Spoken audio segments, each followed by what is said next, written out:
Welcome to another session of the customer service training.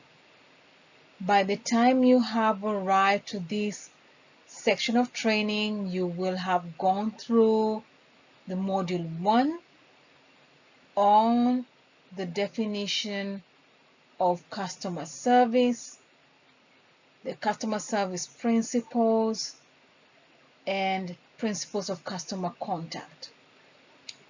So today we will be talking about what quality a person needs to have to be an effective customer service representative. Who do I need to be? What character does one need to have to provide that quality customer service?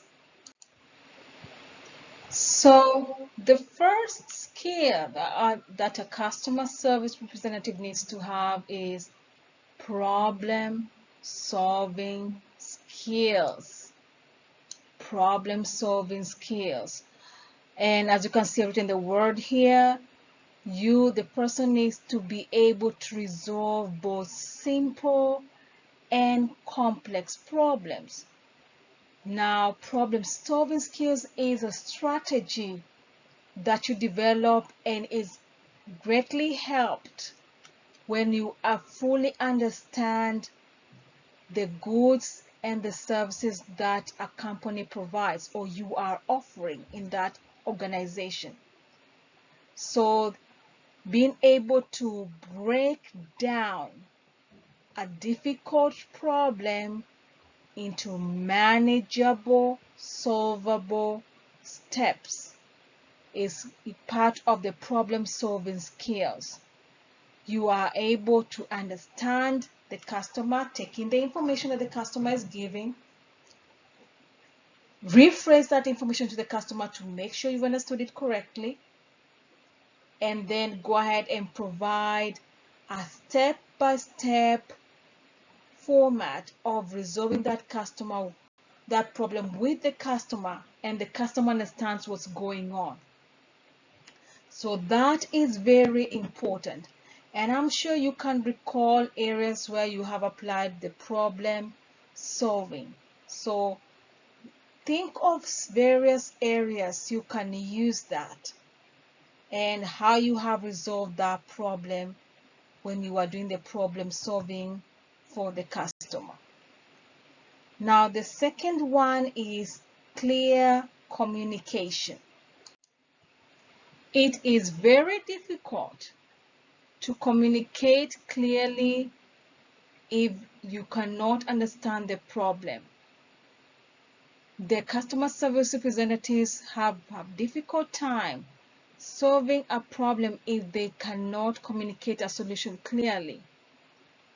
However, sometimes clear communication isn't as easy as it sounds, and effective correspondence means being able to put together information and to put yourself in the client's shoes and be able to use concise explanation to get to a solution as quickly as possible.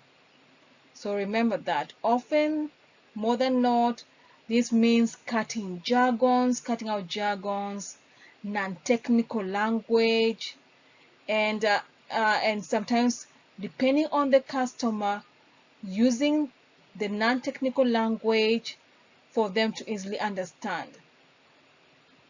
So you will need to have good communication skills, that is verbal communication and non-verbal communication.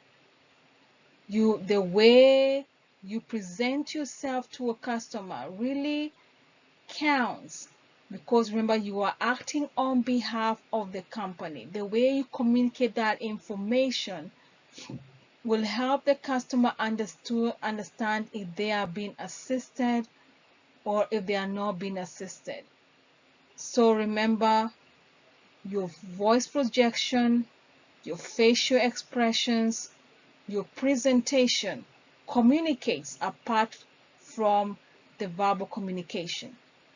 Remember that clear communication also refers to the emails or the mail being sent out to existing customers and future or prospective customers. What you write, if they do not understand that information, they will disregard the service, and maybe the service could be very, very important to them. So make sure that clear communication is established. You are aware of what you're saying. You are actually listening to yourself as you speak to the customer. And as you respond to the customer, you are making sure that the customer understands what you are communicating and that they understand the information correctly to give you the information to assist further. Now, the third quality is having a friendly attitude.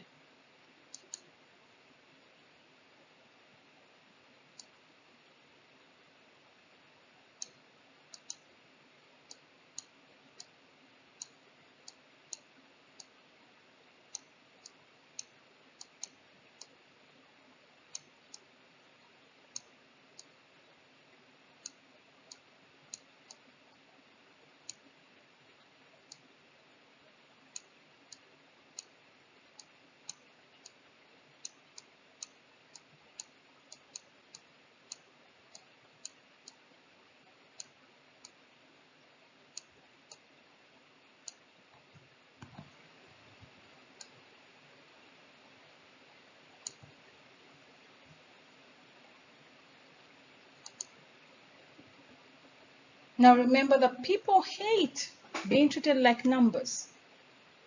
Majority of the people prefer to interact with a human being when faced with issues. And I know these days we live in a fast-paced society. Everyone wants to use technology, go into the chat. But remember, even when you're communicating through chat or email, you are communicating with a person. So make sure that the customer feels they are being treated like a person. There's a humane conversation going on, offline, online, and in person.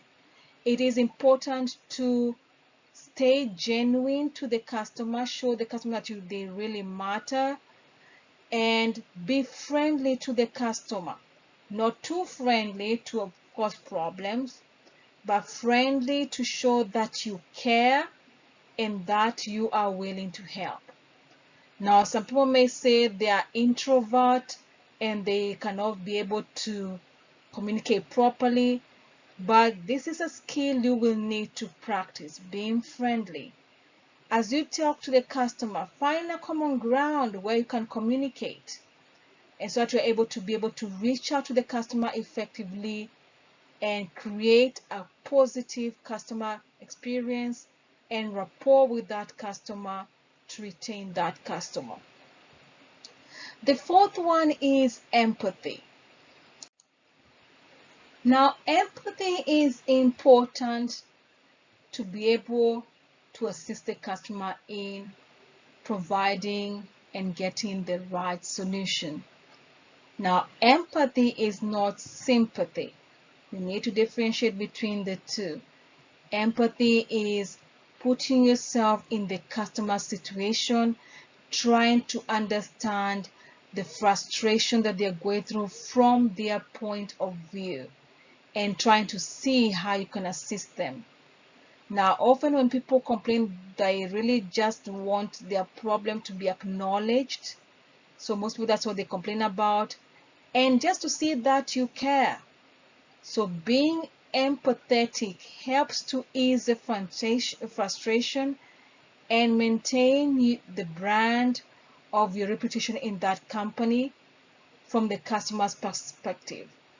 An example of empathy, the customer calls in and says, "Hello, my phone broke and I just bought the phone yesterday. I am so frustrated. I don't know what to do. I know I've missed a lot of calls. Can you please help me?" Now, being empathetic is, "Oh, I understand how frustrating that can be. The phone broke and you may have lost some important calls. and I understand the problem, but let's go ahead and see how we can resolve this for you. Now you are empathetic and you're offering a solution to a problem. That's what empathy means. So make sure that it is important to have empathetic qualities, that the customer is aware that you care and that you are there to assist every time they need help, and you are shoulder to lean on when it comes to getting technical support or getting the services that they need. The fifth quality is having business acumen, or understanding the business, services, and products. So the customer service representative needs to remember that to portray that you have business acumen means being able to represent the interests of the company. Remember, you're acting as an advocate of that company. So when you have a business acumen, you are able to resolve the customer's problems by finding a way to balance the company policies and customer problem resolution. You are aware of how the company runs, the policies and the procedures, and how you can use them to resolve the customer's problem.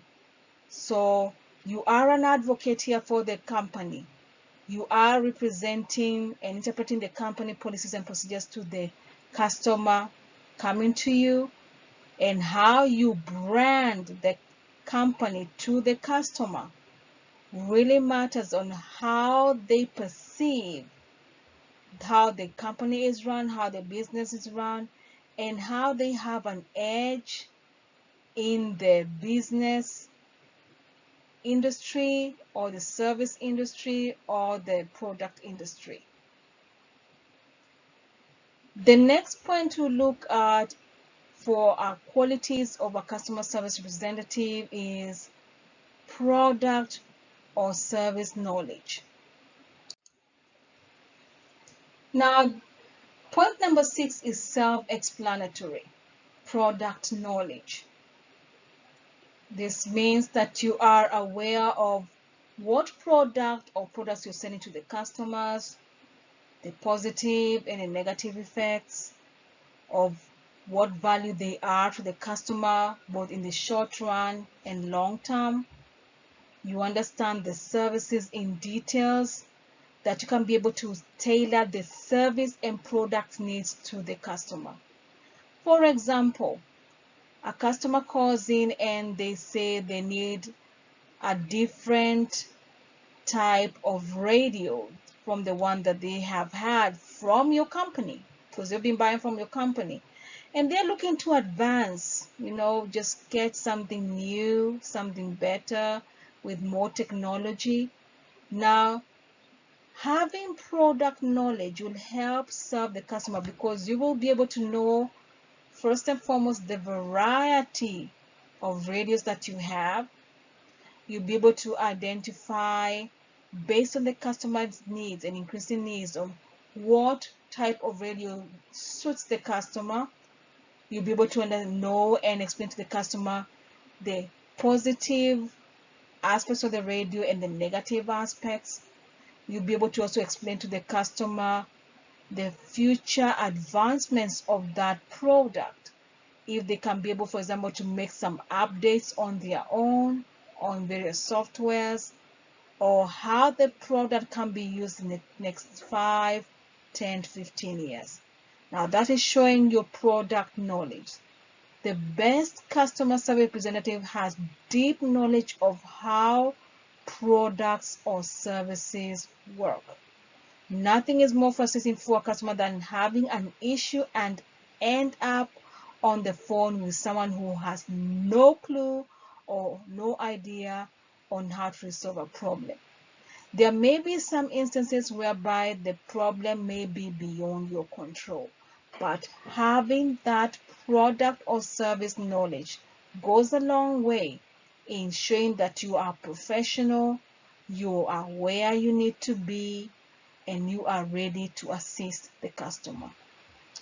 And the last point of discussion today is time management. As a customer service representative, you need to have time management skills. Now, time management is very, very important.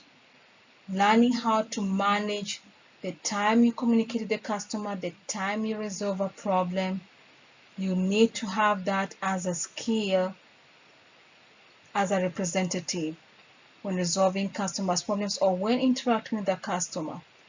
Remember, you may be dealing with multiple customers at the same time, especially in face-to-face communication. So how you manage your time, make sure you are attending to each customer, making sure that every customer is receiving what they need. They understand the process involved in the unique provision of services and products will go a long way in understanding that you are managing efficiently the time and you are handling all the customers' needs. Now, there's a fine line between excessive and appropriate customer service efforts. So you need to strike a balance because sometimes you may not be everything that the customer needs. And you have to understand as a customer service representative the limits you have, how far you can go in resolving the problem on your own or in relation to the department you've been assigned to, and when it is time to have somebody else resolve that problem or assist that customer to meet a particular need. And that really helps in managing time so that to be able to handle and manage and take care of the customers who you have been assigned to resolve their needs and be able to efficiently and quickly be able to attend to as many customers as possible within the time you have been given to resolve the problems. Now, those are the 7 major qualities that I find to be necessary for a customer service representative. Are there others that you think of that you think are necessary for a customer service representative to have? Are there any skills that you think the customer service needs to have? I'd like you to go ahead and brainstorm some of these other policies you may think that we have not listed down, and take a piece of paper and write them down. Give yourself like 10 minutes to brainstorm and think about them. Talk with your fellow customer service representatives or even to your neighbor who is a customer and ask them, what do you think a customer service representative should have as qualities? And write them down and think about them and see and review. Do I have those qualities? If I do not have those qualities, why don't I have those qualities? And then go ahead and go to our resource section where there's more resources on quality of customer service, resources links, and see how you can improve your customer service skills and develop qualities of being a good customer service representative. We have come to the end of the discussion. I hope you enjoyed yourself. Now, I hope to see you all in Module 2, where we'll be talking about the different type of customers you may come across as you're working as a customer service representative or providing services for goods and services. Thank you. See you in the next session.